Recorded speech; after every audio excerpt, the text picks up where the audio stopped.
So there's something I've been wanting to do before podcasts, but I haven't started, but I wanted to ask you, do you play chess? I used to play chess a lot with my dad, and I've watched like a few chess videos. I love playing board games, but chess and we just struggle. I don't know what it is. I can't figure out the strategy or think like 2 or 3 moves ahead. I've been thinking about like just playing a chess match before I have people on the podcast. Just, I don't know. I used to play all the time. At our college house, we had a chessboard just on our coffee table, and whenever we had downtime, we'd play. I'm not great by any means, but it's a cool thing to just sit down and do with somebody. Oh, totally. I mean, I've watched some of those Magnus Carlsen videos on YouTube, and I'm trying to remember those. There's like 2 sisters, and they play people on the street or whatever, and it's just crazy to see. Last name, yeah. Yeah, I mean, just how fast they play, and like to understand like the inner workings in their head. I mean, it blows my mind. I take way too long when I play games. Last like 30 minutes when I play. Right. You have to make the perfect decision. And I would be out so fast. Like I would totally trade, a bishop for something else because I think it'd be the right move, and then Anyway, thanks so much for being here today, Seth. Sure. Welcome to the Pulse Neighbors. We got Seth on today, Seth Wilcock. How about you give us a little intro of who you are? Cool. Yeah, thanks for having me on, Julius. I'm really excited to be here. My name's Seth Wilcock. I'm a loan officer with Resolute Lending. I've been in the business since 2010. I've helped a lot of people over the years, and my thing is I just like helping folks, figuring out different solutions on how to get them into a house. I'm dealing with a couple transactions right now that people couldn't quite figure out or, see the finish line. And yeah, it takes a little bit more elbow grease, but we're talking about chess. I like figuring out puzzles, and every loan is a puzzle. It's just, you got to find the right pieces and make it fall into play. So have you gotten better at kind of identifying how much of your resources a particular client's going to take on the front end before you get into it, or is it always a surprise?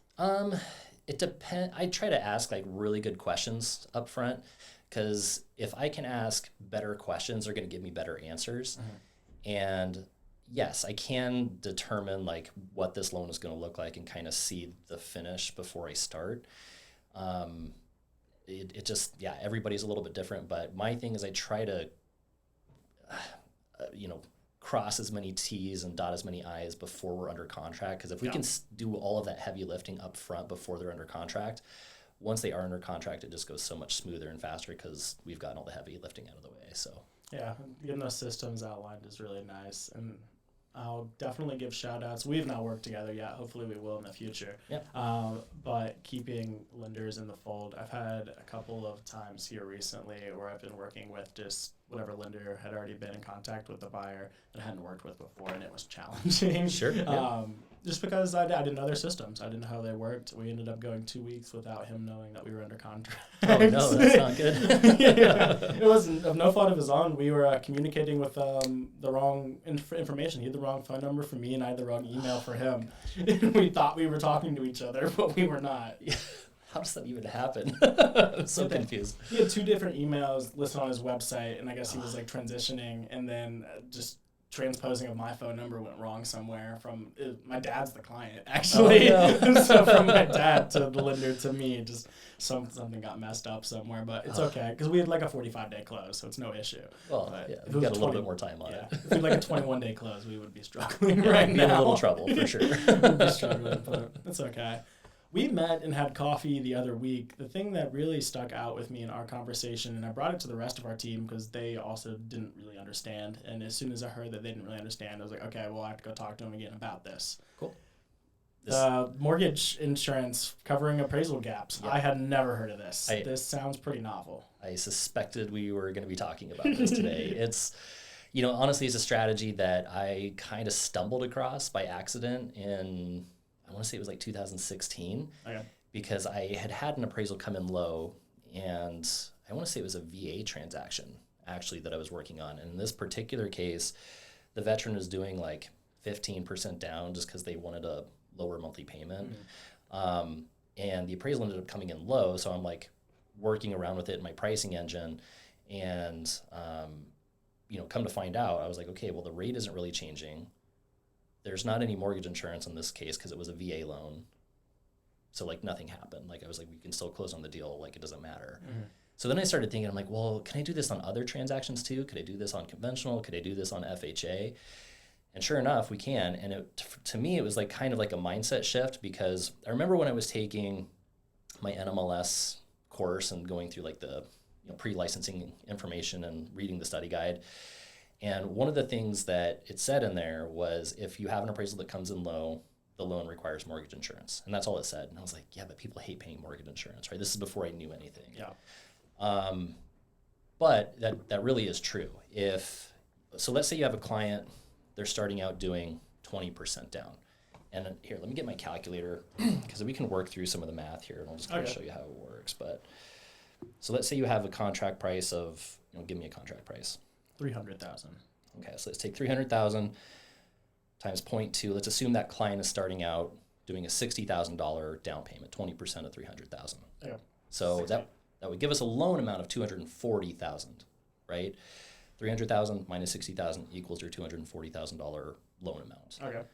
Well, right now we're at an 80% loan to value ratio, and in lending we can go up to often 95% loan to value, especially for your conventional loans. Sometimes if we're like a first-time home buyer, or if the borrower is eligible for Home Ready or Home Possible, we can even go up to 97%. So sometimes we have a little bit more flexibility. So anyway, in this case, let's assume 95% is the maximum loan to value ratio. Yeah. So what we do, if we take our $240,000 starting loan amount, we divide it by the maximum loan to value ratio that we can lend on, in this case 95%, or 0.95. That gives us a minimum value of $252,631. So what that means is, if the client is initially starting out with that $60,000 down payment on a $300,000 purchase price, that appraisal could come in as low as $252,631. And that is a difference of, whoops, sorry. It's like a sound effect. That's a difference of $47,000. Jeez. So that appraisal could come in literally $47,000 low, and that client would not have to bring a single cent more to closing. Wow. All we would have to do is tack on a mortgage insurance policy, which would increase their monthly payment a little bit, if we did the monthly mortgage insurance. Or we could structure it as a single pay mortgage insurance premium, which is going to be much less than the $47,000 cash to close difference. So simplified, take the loan amount divided by the maximum coverage allowed by the lender. In this case, 95%. In this case, we got 252. And as long as the appraisal went to 252, it works? 252 or above. Oh, or above, okay. Which, if you're under contract on a $300,000 house, it should. Yeah, what would the odds be that it's going to come in $47,000 low? Yeah, this would have covered the example I talked about on here previously. The numbers were, just to go through, was 350, and the appraisal was 25 low, and they were putting 15 down, so it likely still would have worked. I don't know the math in my head, but it sounds like that probably would have worked. Yeah, probably. Dang. I mean, and then you look at the cost of mortgage insurance. I really started to notice in like 2018, mortgage insurance premiums really started to drop the cost pretty dramatically, because mortgage insurance has gotten really competitive over the years. There's been more competition in the space. There's been a lot more private mortgage insurance companies entering the space. But they've also been trying to figure out ways, how can we be more competitive and sell a less expensive premium while mitigating risk? So one of the things that mortgage insurance companies did is they started looking at like the number of borrowers on a transaction. Well, if you have one borrower on a loan, that loan is deemed to be more risky from a mortgage insurance perspective than a loan that has two borrowers. Even if the second borrower doesn't have income? Correct. Wow. Because the thought process that the mortgage insurance companies have, and I assume this is all on the actuaries that are coming up with this stuff behind the scenes. The thought process is, well, now you have two borrowers that, like if you're in a canoe and the canoe is taking on water and you're about to drown, you have two people that can, get you out of the canoe by bucketing the water out, right? Well, it's the same thing if you're on a loan and you're having trouble keeping up with the payment. Now you have two people that can go to work to help cover the mortgage payment instead of just one person. Okay. Right? So anyway, that's important because a lot of people think mortgage insurance is super expensive, but the cost of it has really dropped pretty dramatically over the years. So, I mean, there's been times, I specifically remember a transaction, this is going back to probably 2019, maybe. It was probably about 2019. These clients were doing 20% down.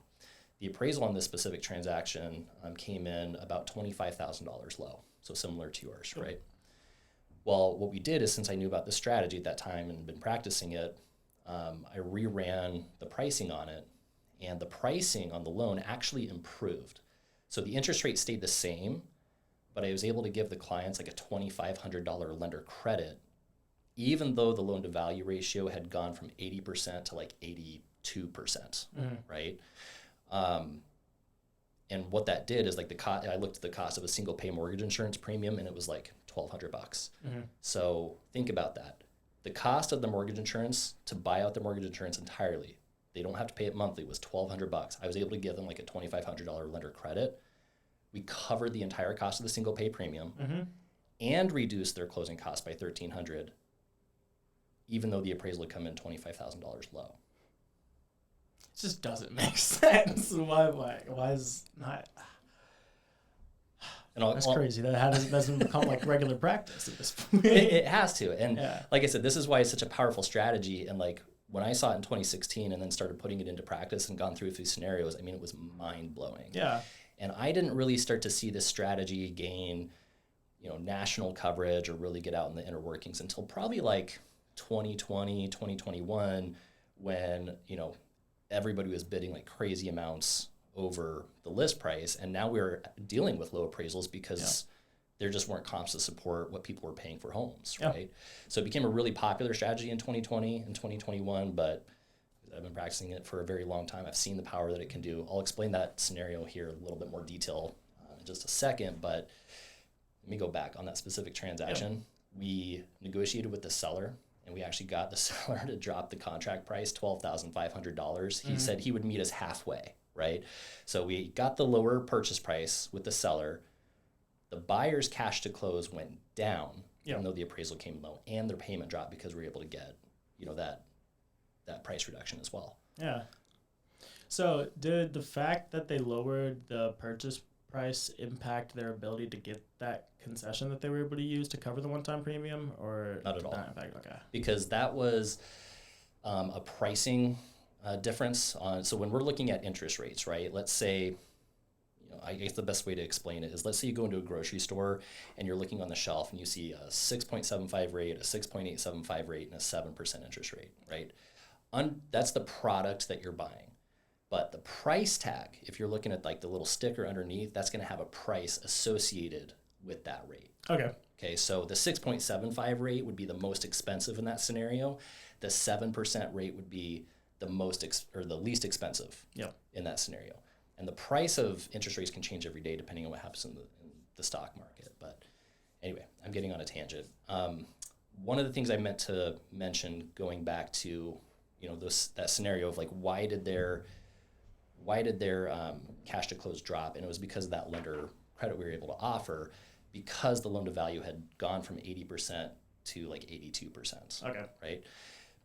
One of the things that a lot of people aren't aware of or don't know is that loans where the loan to value ratio is greater than 80%, so if they're doing less than 20% down, for example, the pricing sometimes actually works out to be better because there's a mortgage insurance policy that would be attached to that loan.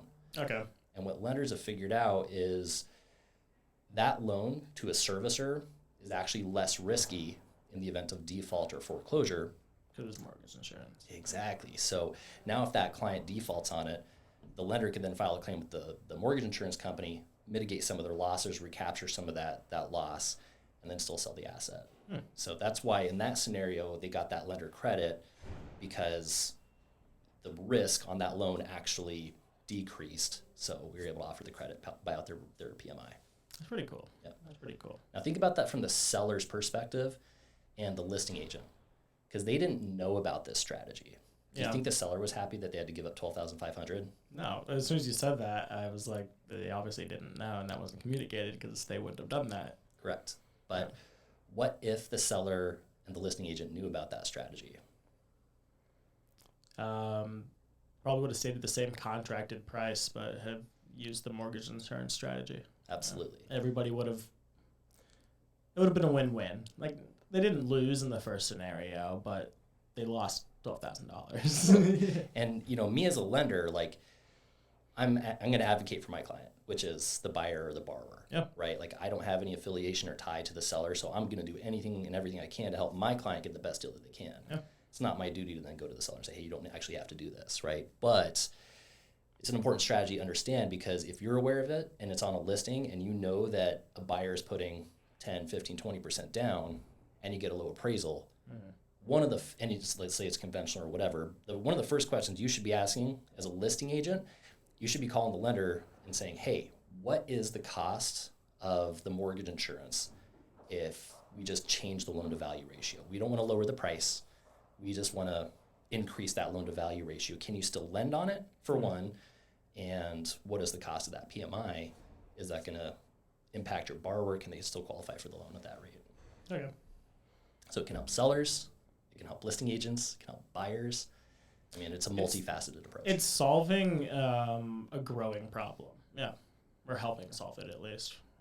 I wish I would have known it a couple months ago. It was a house that my clients loved. They ended up finding another house, which is awesome, but definitely could have had that one. Yep. I don't know. Yep. Has there been like a coined phrase for this?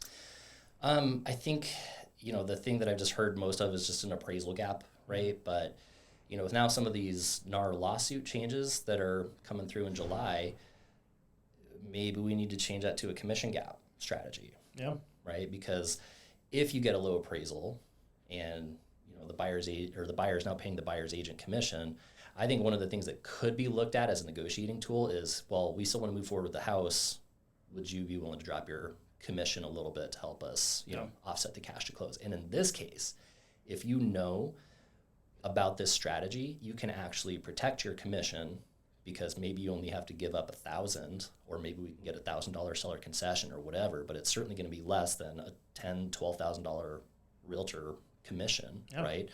That's going to keep a lot more money in buyers agents' pockets. You should call it Mo coverage. The mortgage insurance is covering it. That's right. I had to come up with something. we gotta, we'll coin it. I'll come back. We'll figure it out. Well, thank you so much for elaborating on that. I'm sure I'll still have questions. Hopefully we get to figure one out together here. Well, hopefully there's not an appraisal gap, but hopefully if I do run into one, I'll be able to enlist your help there. Yeah, and it's a pretty powerful strategy. It doesn't work for just people that are doing 20% down, for example. Like, you could do 10% down and you still have like a little bit of an appraisal gap. I had one more thing to say on that, actually. Okay, so let's say you have a client and they're competing for a house. It's a really popular house. Let's say there's 7 offers on it. It's multiple offers, right?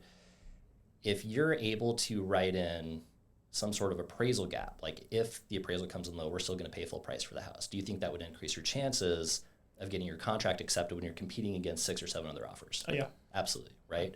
Well, if you knew about this strategy and you did the math beforehand, you could literally write that in. We just do the math to say, hey, if the appraisal comes in as low as this, your monthly payment would go up this much, or the cost of the single pay premium is this much. Are you comfortable with that, Mr. Buyer, Mr. and Mrs. Buyer?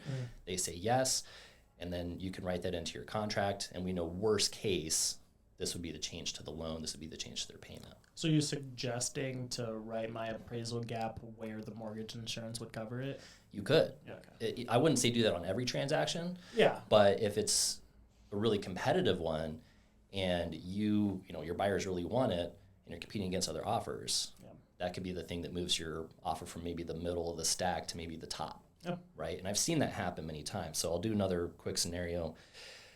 Let's use a $250,000 purchase price. And let's say the client's initially doing 10% down. Okay, so that would give us a loan amount of $225,000, which is 90% of the $250,000. Well, if we divide that, let's say they're first-time home buyers, and they can go to a 97%. Let's take the $225,000, divide it by the 97%. That would give us a minimum value of $231,958. So basically $232,000. So that's almost, what is that, an $18,000 appraisal gap that you could write in. Still pretty big on 10% down. Right. That's huge. It's huge. So the only times where this doesn't work is if you have a buyer that's maxed out on their debt to income ratio and they can't afford an increase in their monthly mortgage insurance payment. It also doesn't work if let's say they are already starting with the minimum down payment and we don't have any flexibility with the loan to value, like if they're already doing 3% down, you probably can't write that in because we're already maxed on our loan to value ratio. Yeah. But the key is you don't have to have 20% down to make this be an effective strategy. You could do 10 or you could do 7% down. It's extremely effective. Just to note on like the whole writing offers on super competitive houses or properties with an appraisal gap. I had one recently. It was the same clients that missed out on one because of the appraisal gap. We were in another competitive situation, and the list, she didn't have to do this. The listing didn't have to, but she told us when submitting the offer. We were also submitting the offer 2 minutes before the deadline.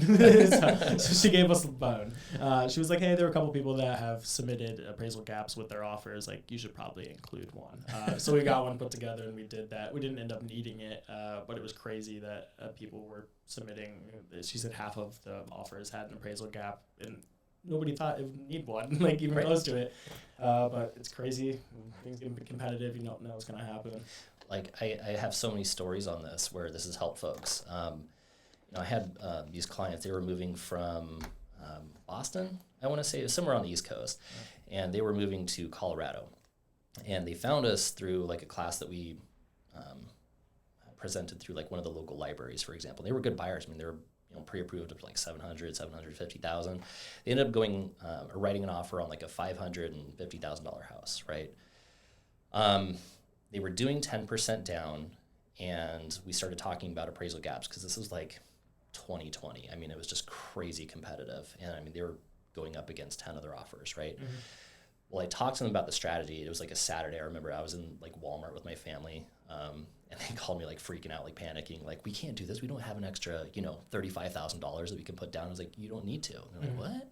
So I walked them through the strategy. I said, worst case, if that appraisal comes in this low, your monthly payment's going to go up like $18 a month. Mm-hmm. Well, the appraisal did come in a little bit low on that one. It was like $10,000 low. Their payment went up like, I think when I redid the math, I shopped another PMI provider. It went up like $10 a month. That's not bad. For a $10,000 appraisal cap. I mean, they were stoked. They were so happy. So that is crazy. That was the difference between them wanting to pull out of their offer and getting under contract. And they closed. So. That's crazy that was able to happen. Yeah. So I'm still wrapping my brain around it a little bit. Mortgage insurance, like the more I think of it, like I said, I don't work for a mortgage insurance company, but it's an incredibly useful tool, and a lot of people are against it. I've actually kind of changed my stance because I used to say mortgage insurance is a horrible useless, something you had to pay for. Yeah, and a lot of the financial experts out there, Dave Ramsey, who I'm a Dave Ramsey fan. Don't get me wrong. Paid off a lot of debt under his plan. Yeah. But they say you should never pay mortgage insurance. Well, if you think about the opportunity cost of the asset, in this case a house, which is appreciating at 4 to 5% year over year, would you say that's accurate? I've dropped down to 3. Let's say 3 to 5. Let's use 3. Yeah. That's fine. We have seen higher appreciation levels, but let's use 3% because I think that's conservative. So let's take a $250,000 house. No. That work? Yeah. Okay. So if we take right under the median. Yeah, I'm trying to use like averages, something. So 250,000 times 3%. That means that home is appreciating at $7,500 every year at a 3% appreciation. Compounds too, so it's a little bit more than that every year. Exactly. That's just the first year, right? So that's about $625 per month that house is appreciating. Mortgage insurance does not cost that much. No. If your mortgage insurance, let's say in that scenario, is $75 a month, if you could pay $75 a month to capitalize on $625 per month in appreciation, like right now, if I say, Julius, give me $75, I'll give you $625 back, would you make that trade? Yeah, it's in my pocket. Here it is. Right, in a heartbeat, right? That's not even gambling. So that's what mortgage insurance does.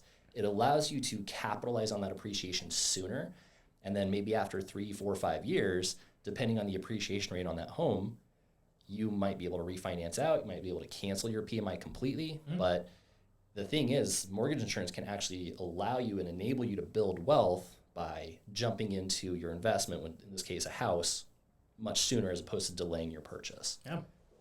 Let's look at the other scenario. Let's say we're going to wait to buy. Okay. Because I like looking at it from different perspectives, right? I think this is all really important.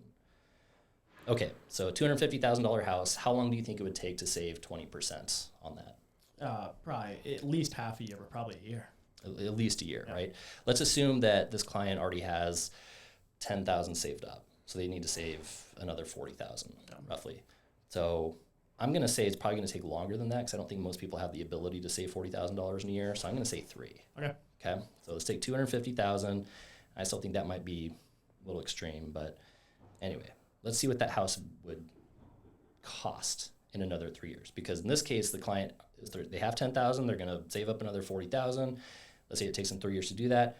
Let's see what they need to save for, because the truth is that house is appreciating. Yeah. They're not saving for a $250,000 house, right? So if we do that at 3%, year 1, that's a $257,500 house. Yep. After 24 months, it's $265,000. And at year 3, it's a $273,000 house. You gotta save a more on your down payment. That's right. So they have to save more for their down payment. Meanwhile, they've already lost out on $23,000 in appreciation. Yeah. And if they just bought sooner, there's a chance they might be able to refinance out a PMI at this point. So mortgage insurance is awesome. You're making the point that it's always the best time to buy the house. To buy a house, always. Buy as soon in as 3 you can. years, you're gonna be happy. That's right. That's right. Buy as soon as you can. Yeah, I'm trying to get there too. That leads flawlessly into the next question I was going to ask. I'm a unique case because I'm a real estate professional. I know it's a little bit harder for me to qualify. But what's the typical path that a first-time home buyer goes down, and what do they need to qualify to purchase a home? Yeah, good question. There's so many different loan programs out there. I would say a few popular ones right now would be the Home Ready and Home Possible loans. They're 3% down conventional loans. You don't even need to be a first-time home buyer for those. They are income restricted. So typically if your income is at 80% of the area median income, I want to say that number is around 70, I'm going from memory here, but I think it's around $73,000, $75,000 for most of Marion County. Yeah, if you make less than that, you can do as little as 3% down. You don't have to be a first-time home buyer. You get a discount on your mortgage insurance cost as well. I would say the mortgage insurance cost is comparable to if you're doing 10% down, even if you're putting less down than that. And one of the cool things is they remove what are called loan level pricing adjustments. So the best way to describe a loan level pricing adjustment is, I think it's common knowledge that if you have a 640 FICO versus an 800 FICO, you're probably going to understand that the 640 FICO is probably going to pay a higher interest rate than the 800 FICO, right? Okay, well, that is what we call a loan level pricing adjustment. It's a risk adjuster. Okay. The person with the 640 FICO is more risky than the 800 FICO. Well, as long as you have a 680 and above for the Home Ready and Home Possible program, you're treated the same as an 800 FICO borrower from a pricing perspective, because all the loan level pricing adjustments are removed as long as your score is 680 or above. That's really nice. Yep, you can do, under the Home Possible program specifically, you could even purchase multifamily with 5% down as a primary residence, 2 to 4 units. That's pretty awesome, because the only other loan that I know of that lets you do something, well, I guess there's 2. You could do 3.5% down with FHA, but not every seller wants to accept an FHA offer right now. Unfortunately, it's just the reality of the situation. And then VA. VA allows you to do 0% down up to 4 units as well. As long as you have the intent to occupy one of those units, you could do a 5% down conventional Home Possible loan program. I want to go back on one point. I understood that last part. You said they have to make 80% of the median or under 80%? 80% or less. Okay, 80% or less. Yes. And through verifiable income, I'm assuming. Exactly. And actually, that's a good point. It's the qualifying income we use on the application. So let's say you have a borrower that they have a $70,000 a year salary, and then they make $2,000 a month in commission. If they qualify, like their debt to income ratio qualifies with just the base salary, I can leave the commission off and sneak them in under that income limit. That's good to know too. Yeah, so we don't need to use the income. We leave it off. We help them get a better interest rate, help them get a reduction on their mortgage insurance cost. Home Ready, Home Possible are very popular programs, but you still got to factor in their DTI with these programs, I'm assuming. You do. From what I've seen lately, especially if they have like decent credit, so like 720, 740 and above, a lot of times we can go up to maybe even like a 50% debt to income ratio based on their gross monthly qualifying income, so anything before taxes. So if not, though, typically up to 45% just depending on the underwriting system. That's sweet. That's sweet. This is more clarifying for real estate agents. I've asked before. I always ask lenders just to clarify my own knowledge. If I were to be a real estate agent, do I need to have 1 or 2 years of tax returns to qualify for a mortgage? I've heard both. Good question. My follow-up question to that would be, what did you do before, right? I was a student. A student. Okay, so in that case, yes, you're probably going to need the 2 years, right? But if you were in a real estate capacity, let's say you were a transaction coordinator, for example, and let's say you were getting an hourly rate, but maybe like a commission or per file bonus or something like that, and you've been doing that for a year plus. Then after that, maybe you made the move to being a full-time real estate agent. Once you have had 1 full calendar year of filed taxes, then and you have the prior history of being in real estate being paid, you know, some sort of variable like commission bonus, something like that, something that is tied to the closing of a real estate transaction. That's probably something where I can support and make a case to say, hey, this guy could qualify with just 1 year of tax returns, or 1 full calendar year on his tax returns, because he's already been in real estate, right? And he's already paid, variable income depending on closings. So in that case, I could probably get away with it. But if it's going from an unrelated field or something where there's no variable income, you're probably going to need the 2 years. All right. This is an even deeper dive into that particular question. Okay. Is it different when qualifying for a new mortgage and assuming an existing mortgage? Is the qualification different? You're talking like assumptions. So let's say somebody bought a few years ago, they've got a 2.5% VA loan or something. You're going to assume that loan? That's the exact situation I'm asking about. Okay. I gotcha. I would imagine it would be a similar qualification process. So here's the thing. Typically, the assumptions are done through the existing loan servicer. Yes. Right? So you would have to go through whatever their qualifications are, but I would imagine it's going to be very similar to applying for a brand new loan. They're going to look for your income documents. They're going to want to know your cash to close situation. The hardest part with assumptions is, let's say the sale price is $400,000 and the existing loan is $200,000. Your down payment is the difference between the purchase price and the existing loan. So you need like a $200,000 down payment in that case. But if you have that and you can assume a 2.5% interest rate or whatever it is, from years ago, that's not a bad deal. It's my understanding that you could do like seller financing or a carryback on the equity that they have in the property. Depending, it would, all that stuff would have to be okay with the loan servicer. I mean, I've heard of, sellers doing wraps and things like that.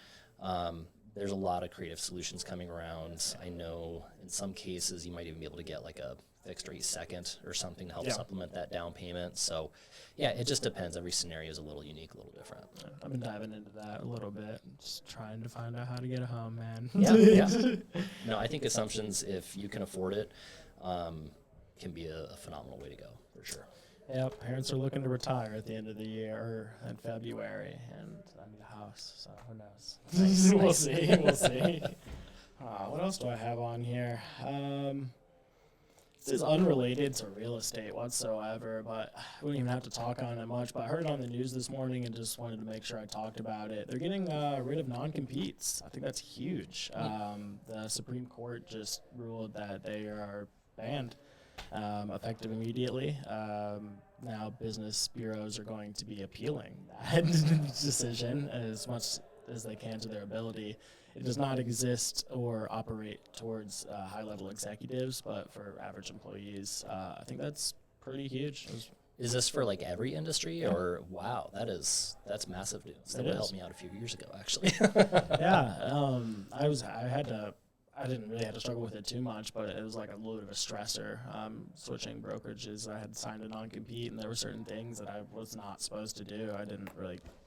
I talked to him about it and everything, but they can be really challenging and put people in really bad situations. Like even sometimes, like Burger King will have employees sign a non-compete and they can't go work at McDonald's. That's like, crazy. Like, what? That's not necessary. It's not just trying to earn a living. What are they going to do? It's not like they're going to steal a secret burger recipe or something. I think there will be some backlash from that, though. Like, you think a programmer at Microsoft just gets mad one day and decides he wants to go to Apple? Like, there's always a way around it. Like, I feel like people are pretty creative. Generally speaking, they might not call it a non-compete. They'll call it something else to skirt around that law. Because, I would say in some roles, some capacities, if you're not necessarily like, C-suite level, but you might be like a key person that has a lot of authority and a lot of knowledge about a company and how they work. That could potentially be damaging to a company in terms of maybe trade secrets get out or something like that, or, clients go with a certain employee when they switch to a different firm. I mean, there are some concerns about that for sure from the employer level, but yeah, I don't know. Be interested to see how that plays out. Yeah, overall, I'm good for it, but I think does need to be some type of regulation over IP there, because that can get really hairy real quick. For sure. I was super surprised when I heard that. I remember them talking about it a while ago, but I was like, there's no way this is going to ever happen, but it happened. I thought the same thing about the NAR Commission lawsuit. I'm still surprised that it got as far as it did. Yeah. I mean, I don't know. I always felt that realtors do a ton of work on transactions. I mean, you think about a buyer's agent specifically, it's a lot of time in the car. It's a lot of miles they're putting on their car, a lot of gas, showing properties, typically on the weekends when they could be spending time with their family. Mm-hmm. I feel like people should get compensated for that. Yeah. Thank you. We went over, we have a morning meeting, our brokerage wide, every Wednesday, and we went over, I'll try to cite it, the group statistics that we looked at. I think it was called 1,000 watts, but I was really surprised looking at their consumer surveys that they had taken, because this is kind of how most agents feel, but it doesn't feel like the changes that were made were because of populace want or need for the change. Feels like a change that was done because of the needs and wants of select individuals on the whole. When you look at the statistics for the group of consumers in the industry, a lot of them didn't really care about the change, didn't think it was necessary, thought agents were being paid fairly and compensated well for what they were doing. It was only 3% that didn't, or I think it was 6%, that were very adamant against how real estate had been transacted. Most people agree that there could be more transparency for sure, but I think we definitely took a 180. I'm not scared about it or anything. I think it's still going to be positive change, but it's definitely going to throw a wrench in people's day-to-day for a while. No, for sure. I mean, I think disclosure is always a good thing, right? Yeah. If people have a greater understanding of how the commissions work out, I think at the end of the day, that's just going to empower the consumer more. So there's obviously going to be some good that happens from this, but I do think there's also going to be some unintended consequences. I mean, one of the things that I'm still looking at is the veteran community specifically. Yeah, they still haven't come up with a solve there. Yeah, I mean, right now, that's one of the non-allowable fees is realtor commission from a veteran. So if a veteran wants to purchase a home and the seller's not willing to pay a buyer's agent fee, well, the veteran can't do it. Right, so that house is probably going to be, it's tough because that's going to limit some inventory. So I don't know. Curious to see if, I know Fannie Mae and Freddie Mac came out with, some memos recently that said, hey, it's not treated as an IPC or an interested party contribution, but VA has been silent on that so far, and I'm curious to see if they're going to come out with a circular. I doubt it, but I do think, in my opinion, I think any seller that's not willing to offer some sort of buyer's agent commission, understanding that the work that they are doing to bring in a buyer and help them, ultimately sell the home for for more, right? Yeah. I think they're shooting themselves in the foot if they're not offering that commission. Yeah. Now, obviously, we can't, as agents, get together and conspire to say we're going to do it one way or another, but it does seem like there's a good mix of listing agents out there that are going to go one way and a good mix that are going to go the other. So I think both will be available for buyers, and it's going to add an extra layer to the home buying process, but it'll be okay. Totally. Yeah, it's another thing that we have to do. The industry will survive. It's been around forever. It's not going anywhere. One of the topics we were talking about today, where I think it's going to get figured out, I mean, time solves everything with this problem, but the issue of commissions not being reflected in the price of, on the MLS, are my comps going to be off by 3%? It could be. It just depends how you want to run the numbers. So that's going to, until we've got a whole year of houses being sold with the new rules, that's going to be an issue. Yeah, absolutely. I mean, that was one of the questions that I had after that lawsuit. It's it's not even necessarily realtors and lenders and buyers, how are they going to figure this out? But one of my first thoughts was the appraisal. Yeah. You know, if there's two houses identical on the same street, and there was a listing agent who sold one that offered a co-op to a buyer's agent and one that didn't, how do you value that? I mean, what I've heard and understood is that appraisers do not claim to have ever considered real estate commissions as part of the appraisal, but they have. Sure.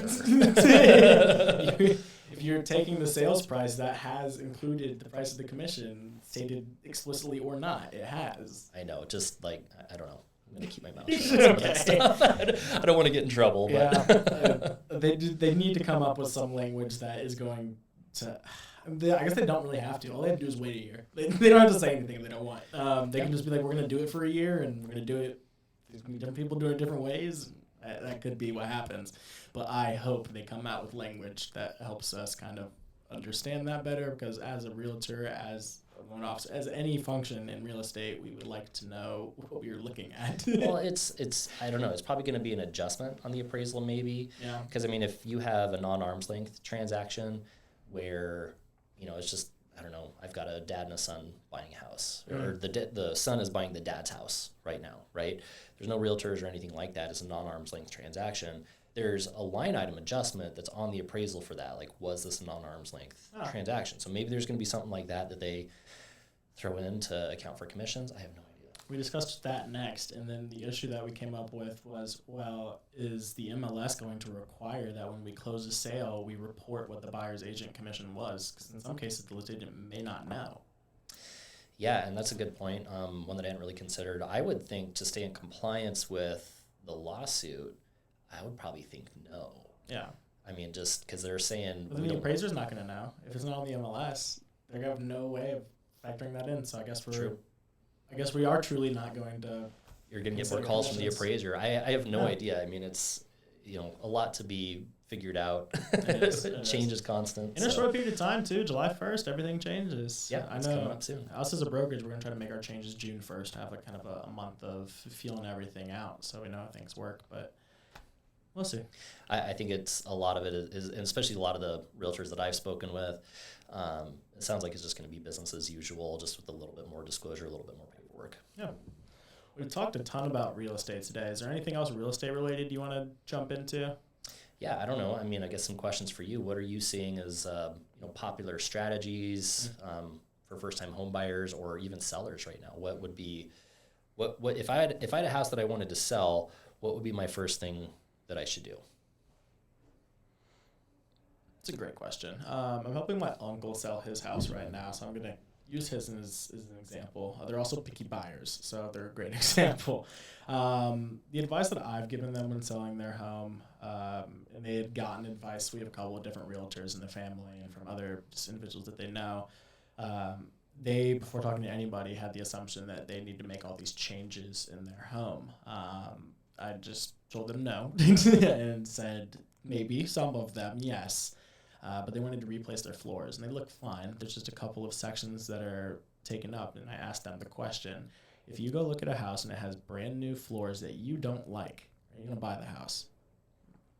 Maybe not. If it has existing floors that aren't that bad, are you still going to buy the house and change the floors? Maybe, yeah. That's a higher likelihood for them. They wouldn't want to change the floors that were brand new as much as like existing floors. You need to factor that into the price. So as is item, technically, we're not going to change the floors. Maybe we give them a concession for it. But that's the first thing that I talk to people that are wanting to sell their house about is changes in the property. I think a lot of people read about and get the impression that they're going to get dollar for dollar on what they make in changes in the property, and that's so wrong. It's so wrong. Cosmetic changes in your property will likely not get you much more money. Maybe a little bit because of like the saleability and the marketability of it, but on the actual value of the home, changes very little. Interesting. Yeah. That's like usually one of my first thoughts is like, I need to do all this stuff. I can fix it up. It's got to be like a brand new, like new construction type house. Well, it depends. Like if it is a house that's like, theirs isn't that price point where somebody can buy it for a rental. It's still expensive, but if somebody put enough money down, they could see it more as an investment. And I'm all about trying to bring the biggest pool of buyers to the property as possible, and everybody can make changes on a property, but not everybody's going to like the changes that you made to a property. Trying to that mindset. What about like buyers? Are you seeing buyers be more picky on some of that stuff? Like if you had a first-time home buyer, for example, that walked in and saw the floors were like kind of beat up, kind of scuffed up, is that something where it might diminish or it might prevent that buyer from wanting to write an offer on it? Or do you think some buyers are willing to look past that? I mean, I know everybody's a little different, but Depends what stage. People that are buying their first and second homes, I think, are a little more open to having things in their home that aren't exactly what they want because they know they're likely going to somewhere else in the next 3, 5, whatever years. But people that are looking for like their home, their empty nesters, yeah, they want a lot more particulars that are right in the property. My uncle, for instance, big feature that I've got to find for them is they need to have separate sinks, but they need to have 2 sinks in the bathroom, which isn't very common. I found a couple of listings like that, but then like the rest of the house isn't right. So that can be very challenging. I'm enjoying that process. It's also a lot higher price point than I'm used to working with. But I am enjoying it because there's a lot more options, and all the houses are nice above $600,000. They're all nice. Sure, yeah, of course, yeah. But it's which ones has these specific details. They have an elderly mother that needs to be able to get in and out of the bathroom on the first floor. There's a bathroom on the first floor, but the door's not wide enough for a wheelchair to get into. There's all those little tiny details in working with retail clients that are a lot harder than investor clients for sure. I'll say it transparently. I think retail clients should, agents should probably get paid a little bit more. That's fair, yeah. In your commissions, if you're struggling and trying to get your business, I am probably going to structure my commissions that way moving forward with all the changes because there is a lot more work with retail clients, but it pays off a lot more as well. Sure, yeah. I mean, it's a give and take. Sounds like everybody has different needs, different requirements, and I think that's probably going to be one of the beneficial changes coming through. So yeah. I have seen a lot of buyers that are having people live with them now too. I think that's another good change. My dad's got 2 buddies that are going to live with him. My uncle's got their mother-in-law that's going to be living with them. People are kind of trying to house hack their way to well, and that brings up a point that like I've been thinking. I've had this thought for a year or two because like a lot of people think, oh, I have to be married to buy a house together. That's not true. No. I've literally had best friends out of college purchase homes together, boyfriend, girlfriend, roommates, whatever. And I think, maybe one of the affordability solves going forward is going to be something like that where friends come in together, they pool their resources, right? They're going to double up their down payments. Maybe this dude has $10,000, over here is $10,000. And that's $20,000 total that they can put down to help them get into a nicer home, nicer neighborhood. And now they have 2 incomes that can help split the mortgage payment. Maybe they do like a tenant in common titling versus joint tenancy. There's some differences there, but maybe they come into it with a plan to say, hey, we're going to hold this property for 5 years. And then after 5 years, we sell it, we split the gains evenly, we go amongst our ways. I mean, I think that's going to be probably a new strategy.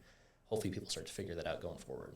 Yeah, That's interesting. I know one person that's done that. I can't say like I've seen the trend, but I would do it. It sounds a little more challenging because you've got to make that plan on what's the exit strategy before you purchase the property. So you better make sure you trust that person. They're a good friend. If you have a written agreement, something to that effect. Yeah. What happens? Like we just got out of college and we thought we were going to be living in Indiana, but now I've got a job in Florida. Sure, you got to have those contingency plans in place for sure. And that's, that's one of the caveats with tenants in common is that if you were to take title that way, either party can force the sale if they want to. So you have to be careful about some of that stuff if you were going to get into an agreement there. Interesting. Forgot about that. It's been a while since I've gone into joint tenancy and tenants in common. Oh, for sure. I don't know. I just think like, what if you had one buyer and they're only qualified for $100,000? And then you have another buyer that's only qualified for $100,000. Is there a service where those two could meet and say, yeah, we want to purchase a home together, we'll split the equity? I don't know. I'm just thinking like that would be probably a good business opportunity for somebody to be like a buyer matchmaker to help, increase affordability for folks or something. I'll write that down. It's not trademarked or anything. So, Just saying, we got to think creatively in this market, and maybe if you had two buyers and they don't want to live in the same space, now you look at maybe a duplex, right? Yep. Because now there's more inventory available for those folks. You can have either party live on either side. They don't have to even see each other. They just, you said you have that written agreement, but there's got to be some way to do that to help out with some of the affordability issues that we're seeing. Well, we're saying this isn't like a common practice yet, but if somebody did come to you and was saying that was what they were trying to do, what direction would you point them in? I mean, me personally, I think it's so hard to make an introduction like that. At least I've never really thought about having that conversation while, you're looking in the same neighborhood and this other client that I know of is also looking in the same neighborhood. Maybe you guys should talk and figure that out. I mean, I've never really thought about making an introduction like that. I also sometimes wonder, am I allowed to do stuff like that? Well, the introduction had already been made. If I came to you as an agent, hey, I've got my friend from high school and my friend from college, and I know their goals, and they both want to live in Indianapolis. We're going to look for a duplex and buy it together. Would that be a hard conversation with you? I mean, like we said, you can buy a house together with somebody that you're not married to. Not at all. That happens literally all the time. Yeah. I mean, I've had brothers and sisters buy houses together.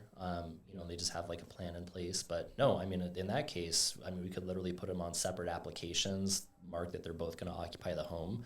And the benefit of putting them on different applications for the same house is they wouldn't see each other's financial stuff if there was some things that they wanted to hide there, or just at least not disclose to the other party. But no, we would treat it just like any other transaction. Okay. Piece of cake.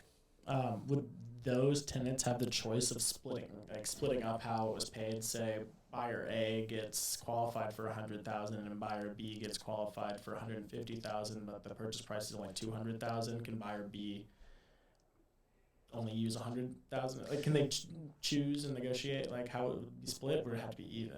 They could do that, but it'd have to be some sort of side separate agreement that they would have to work out with an attorney. Okay. From my perspective, I'm just going to look at the combined income and say, well, based on both of you being on the application together with your shared resources, both in terms of income and assets, this is the max that you could qualify for. But if it was something where I've got all the income, but I don't have a down payment. The other guy's well, I don't have much income, but I've got all the down payment.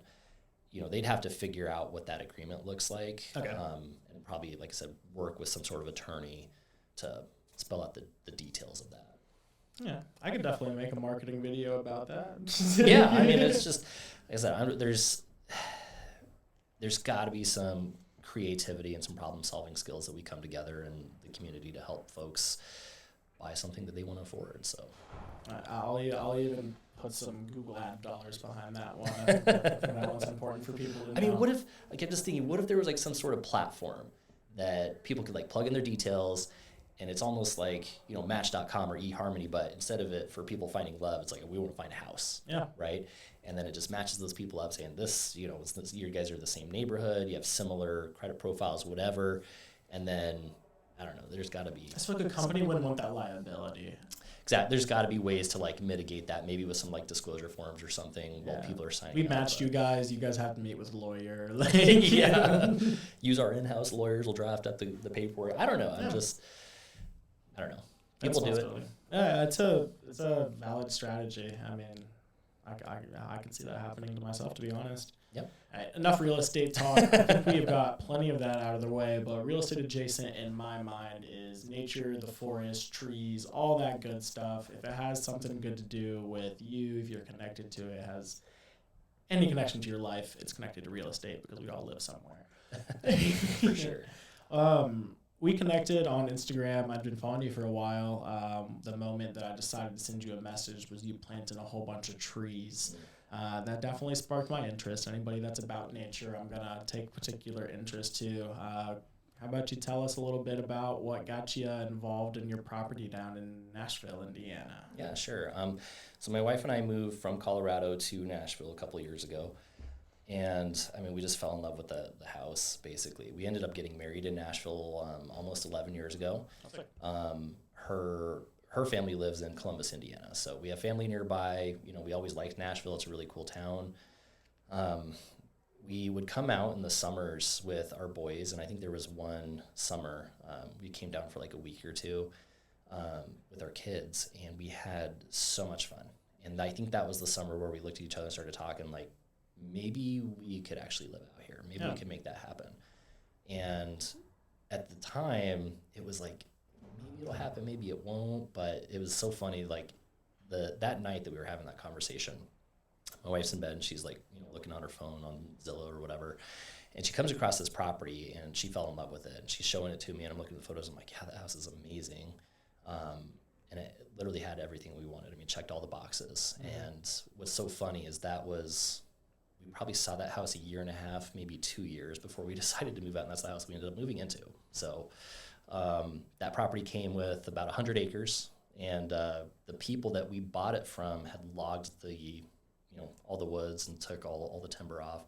There's still a bunch of trees on it, and it's a very beautiful property. But through that experience, I've been learning a lot about trees, how important biodiversity is.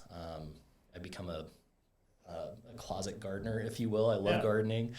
And so, I don't know, just nature has been something I've always been a part of. I mean, I've been in scouts and all that stuff. But I love getting outdoors. And, right now we are on a mission to reforest our property, plant a bunch of different species of trees to create that biodiversity and bring it back to its glory days. So you told me about how you got those trees. What was that organization that you got the trees from? So that's all through Indiana DNR. Okay. Which I didn't know about until I started talking to my father-in-law, and he basically said there's this state nursery program. And for the most part, you can buy trees for about 50 cents a piece, which is super cheap. Oh, yeah. Granted, these are like 1 or 2 year old trees. The hardest part with that is you have to purchase like a packet of 50 trees at a time. And so, I wanted a bunch of different trees. So I bought 12 different varieties of trees. Or actually, no, I think 24 different varieties of trees. At 50 apiece, we have 1,200 trees to plant. We've planted about 650 so far in the past 35 days. So we've got about another 550 to go, but we're going to get it done. That's awesome. Yeah. I just bought this big auger, like this earth auger, and it drills holes like super, super fast. So that's really sped up our planting productivity, if you will. You bought it, so you're going to... Oh, yeah. we were digging it by hand. I mean, I think we got about 400 some odd trees in by hand, but after we got that auger, it's like, there's no going back. Like, this is the way to go. So planting trees all year. Hopefully we're going to get it done, at least before mid-May is our target, because now it's going to start getting a little hot. We need to give the roots time to develop and all that stuff, but we're getting it done. I'm hoping to go up. There's a place up in Plymouth. We talked about elderberry trees. They've got some up there. I think I'm going to drive up there and go grab some, plant them this weekend. Yeah, I didn't even know about elderberry trees that much until we started talking. I was like, I didn't know you could make all this stuff out of them. There's so much research on them too. Like I haven't even touched the bottom of the barrel. Like, I can't see it. And there's so much information on elderberries out there. What I'm hoping, I'm going to be using them to produce fruit in the future, but there's this spot on my parents' property that's like a trench that's always super wet. And elderberry trees have pretty extensive root systems that go pretty laterally across the ground. So I'm hoping it's going to suck up a whole bunch of that and help out that water down there. Absolutely. We can't mow it. There's always a puddle. So yeah, you can't run anything through there. Just get super muddy. But yeah, I mean, well, I'm going to have to hit you up once we start getting some berries. I mean, it's probably going to take a year or two for them to start producing, but I planted like 10 different elderberry bushes, so... I'll get everybody on board. We'll start a co-op. Hey, I'm down. I don't know. I think that's something that everybody should start to do, especially with inflation and, food especially has gotten crazy expensive. I think we all need to kind of go back to those days of grow something, offset your budget a little bit, because, seeds are pretty cheap and it just takes a little bit of water. A lot of times, the rain will do it for you, but... yeah, I think we need to get back to some of those homesteading roots, if you will. It's always attached to like doom and gloom headlines, but like if you're not growing food already, you're doomed. Like there's some truth behind that. Yeah. If the world of farming has been changing a lot, and if you think the farms that you see are growing food for you, you're so wrong. Well, then you have to wonder about the quality of the food. Right? Like terrible. What kind of ingredients are going in there, what kind of pesticides are on it. And I'm not like one of those tinfoil hat people yet. I might be there someday, but I remember we were growing tomatoes last year, and we would cut into them, and they were such like a darker, deeper red color. And then I didn't even know like you could get like purple tomatoes, yellow tomatoes, orange tomatoes, green tomatoes, right? And it's like you go to the grocery store, they're all red. Yep. And it's like there's so many different varieties out there, there's different sizes, different shapes. So, I mean, just getting into the world of gardening, like that's a big hobby of mine. I have a few more garden beds I need to finish building. We got to get the trees in the ground first. But after we do that, my goal is to hopefully produce enough food for our family to live on at least half the year. Yeah. It's very manageable, especially in Indiana, but it's hard to grow like all year round. But you'll have to get into like cycle cropping, so you can plant a couple times a year. That'll be huge for you. Totally. I mean, there's some good channels out there. I like following James Prigioni on YouTube. Self-Sufficient Me. There's this guy out of Australia, Mark something or other. But yeah, there's some good gardening channels out there for sure. Yeah, there's also, if anybody's interested in homesteading or any type of farming, Purdue Extension's got great resources, and they hold events where you can go and get yourself educated with it. One thing I think everybody learns when they do start growing their own food or being involved with some type of farm that does, and at least purchasing their food from there, how much the USDA and FDA control what we eat. Like you said, all of the tomatoes are red at the grocery store. That is because they only accept red tomatoes. There are other tomatoes grown on their farms. They throw them away. Totally. And even like strawberries, we planted, this was a fun experiment for me. I got most times, like if you're planting strawberries, you're going to grow them as like bare root strawberries. Mm-hmm. Well, I picked up these packets of these alpine strawberry seeds last year, and I grew those, like I germinated them and planted all those out last year, and they're coming back this year. But those alpine strawberries, I didn't even know this. They're a little bit smaller, but there's like a white strawberry, there's a yellow strawberry, obviously there's red, and then I think I even have like a green strawberry or something. I mean, it's crazy how many different varieties are out there. So it is crazy. I'm excited that I've met you. Anybody in the homesteading field is doing the good work. If you're not involved, it's okay. I understand everybody has their busy lives, but go visit Urban Farm someday, or go donate to it, or to a food pantry, because food is 100% an issue that people struggle with, especially in Indianapolis.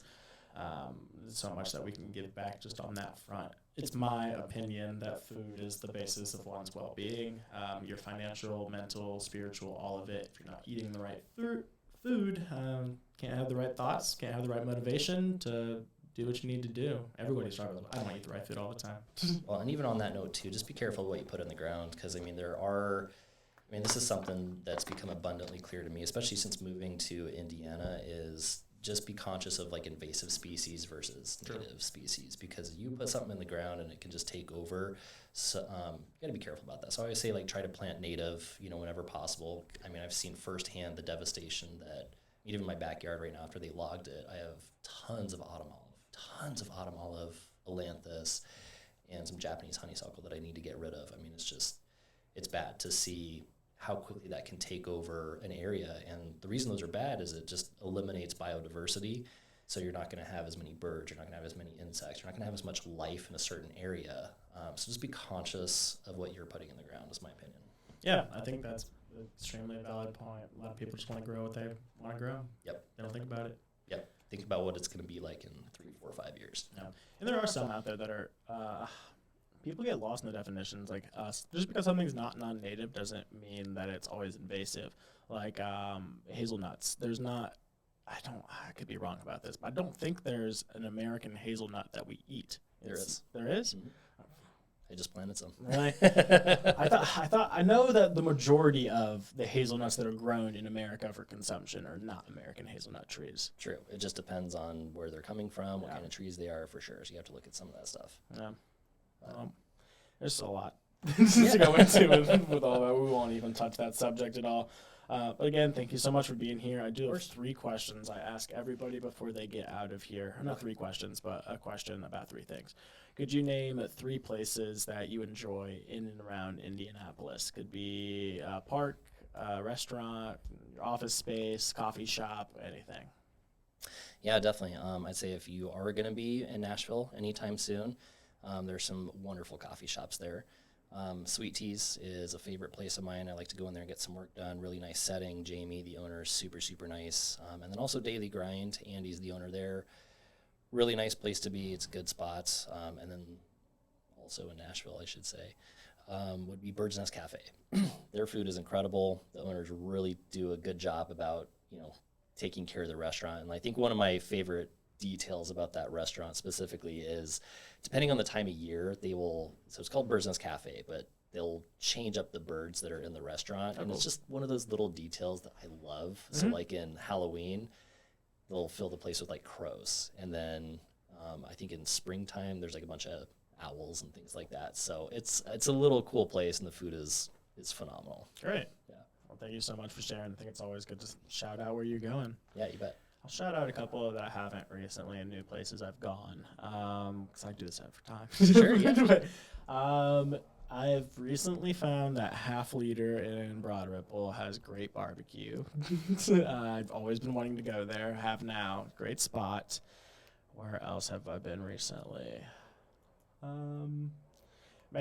Java House. Commercial chain, but it's Starbucks. Because this is quoted from my girlfriend. It's Starbucks for curated professionals, is what she said. So it's not as bland. It feels like there's a little more spice there. And typically when I'm there, every other person in there is like a work-from-home professional that I can network with.